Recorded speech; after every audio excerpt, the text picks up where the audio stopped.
welcome back to episode 4 of my Xavier13's Minecraft Adventures series. So basically in this episode, as I left off in the last episode, it's nighttime and I'm stuck down in, you scared me, you crazy skeleton dude. Alright. And I'm low on health. So basically I was down here and I was I was starting to mine out some stone, and then I realized I don't have any tools or any wood to make more tools, and it's dark, so I'm kind of trapped down here in the darkness. I was going to go back and retrieve my torches. Now I realize I need food. So, because I'm very, very low on health, and you do not regain health anymore by just simply eating. You have to have a mostly full hunger bar in order to regain health, and it regains slowly. So, knowing that, that should hopefully do it now that I'm mostly good on food. Now I'm going to start my trek back to my house. I think I'll leave these lights here, but I was trying to get most of my torches back because I'm a little low on the torches, and I don't think I have much in the way of coal back at home. Actually, hold on a second. Realized this, I forgot to turn the volume back down for my videos. When I'm normally playing, I set the volume up full 100%, but when I'm recording, it's better at 50%, and when it's raining, I set it down to 30% or lower. So, just so you know. In any case, I think I can hopefully make it back to my home now in the middle of the night. I don't know how much longer I have of night left, but what I'm hoping for is to get back home and not run into anything along the way. Like that. If I remember correctly, there was a... Oh, shoot. Oh, great. Well, I found there's more chickens down here. That's fantastic.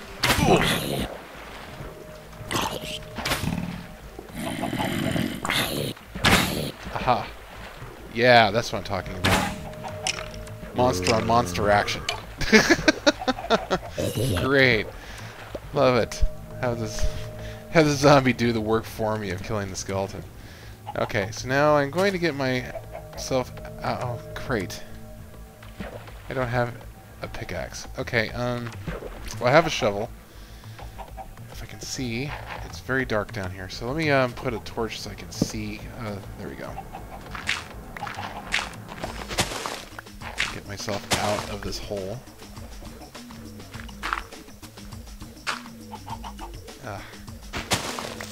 No, no, no, no, no, no, no, no. No, no, no. Really, traveling at night is just suicidal. But, especially with spiders that are very, very quick. Alright, good. I made it home. Just, the sun's almost up anyway, so I'm not going to bother getting in the bed. I'm just going to try to make some tools. Oh, and I have some iron. You know, I might not have to go back there. I think I have enough iron. I have enough iron to make a bucket, which is all I really need. So let me go ahead and do that real quick. I need some sticks, and then I need to cut that. Let's see. 8 is the magic number. And then I'll make some... Actually, I think I'll just make a full assortment of tools here. Because I probably will need more. And there. Love the new shift click. I'm getting used to it. The fact that it spills everything that, available into my inventory, but it's still much better and it's faster. So, if you get used to it, anyway, it works very well. Okay, so I have, I think I have everything I need. So at this point, if it's daylight outside, it is. And all I need now is the iron to make the bucket. I have a bucket. Let's have that iron for later. And now I can go back to making the channel, and I have... Oh, I need water.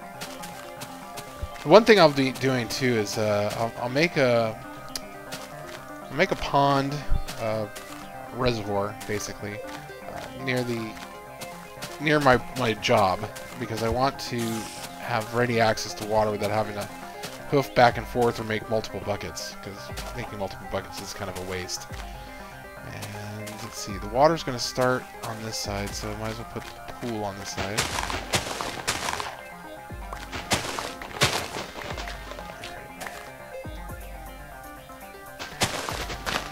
That's where the water goes. Not really important. Usually I make a nice clean, like, you know, reservoir with stone sides and a stone bottom, but this is temporary. It's not even going to stay there after I finish building it. Or it could, but it doesn't really matter. It's not important on how that works. It's just going to supply me a ready access to water, so I don't have to go back and forth. There, see? Infinite water now. And... okay, now I just need to create the...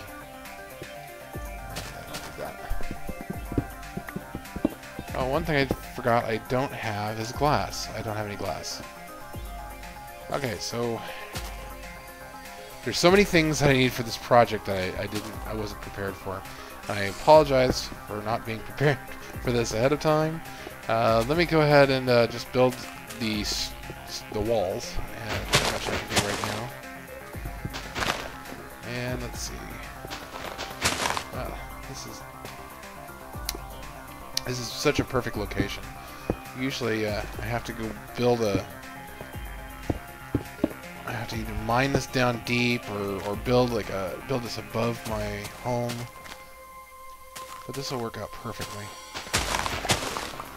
The thing is, I just need to get access to everything so I know what I'm doing. Okay, so basically this doesn't need to be very tall. Again, what you're seeing right there, that level is where the water level is. So then I'd probably need just 2 more blocks up, because I'm going to create a roof on top of it, so I know the chickens won't escape out that way.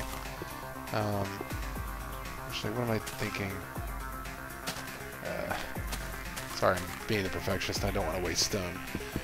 Trees are renewable. Stone is a little harder to find at this point in the game, so later I'll be just completely inundated with stone, but for now, wood.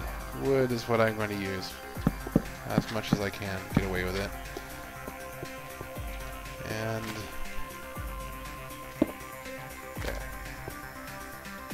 I don't have enough wood, but I could just mine some of these trees. Chop down some of these trees. I'll chop down some of these trees and use those for wood. There we go. I have more wood. And finally,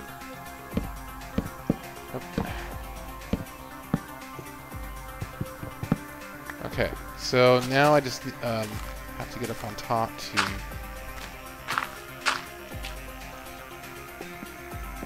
I'll just create like a roof, so then I can go in and monitor my chickens from above.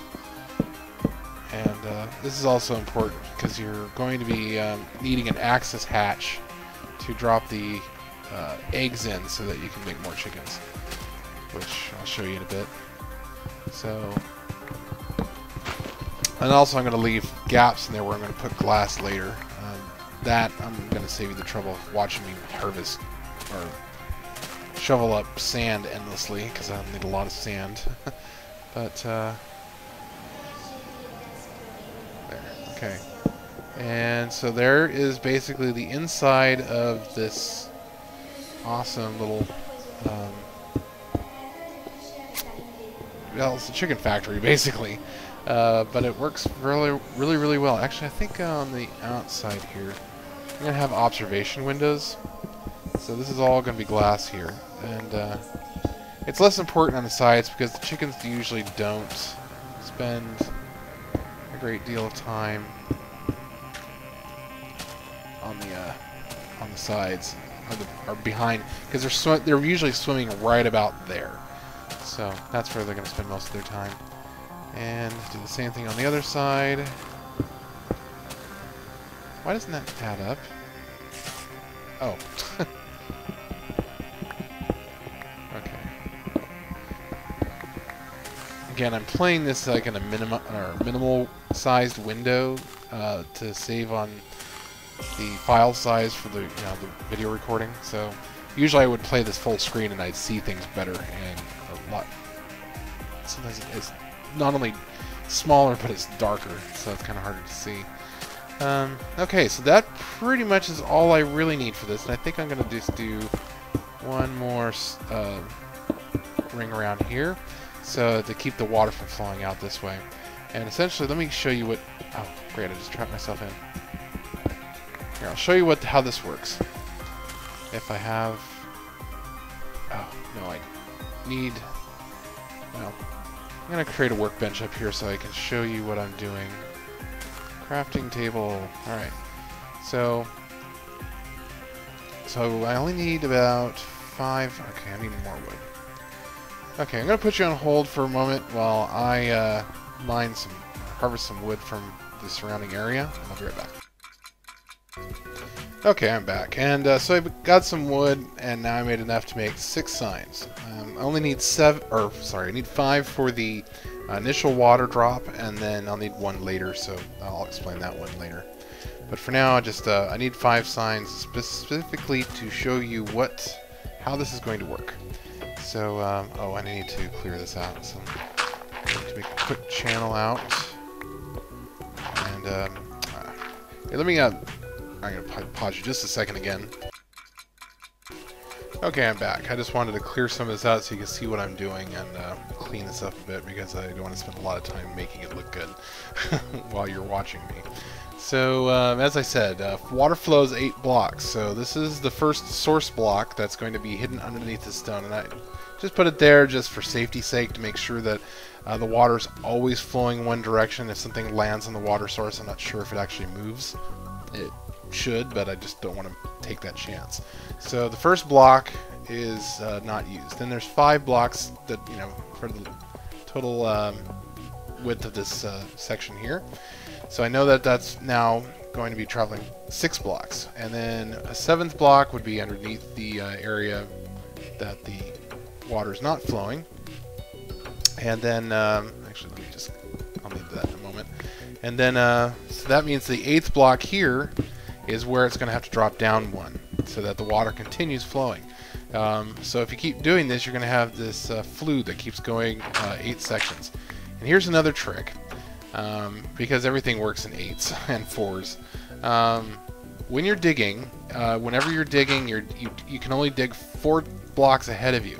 This is very convenient because you can, basically use that to gauge without thinking about it too much. That was 4. This is 8 blocks. So now you know at the end of this you'll have to drop it down 1 more. And that's how if you can see what I'm doing. And that's how you know this is where you go down the next, like so. So it'll just continue like this all the way down until I get to my house. And that's how it's going to work.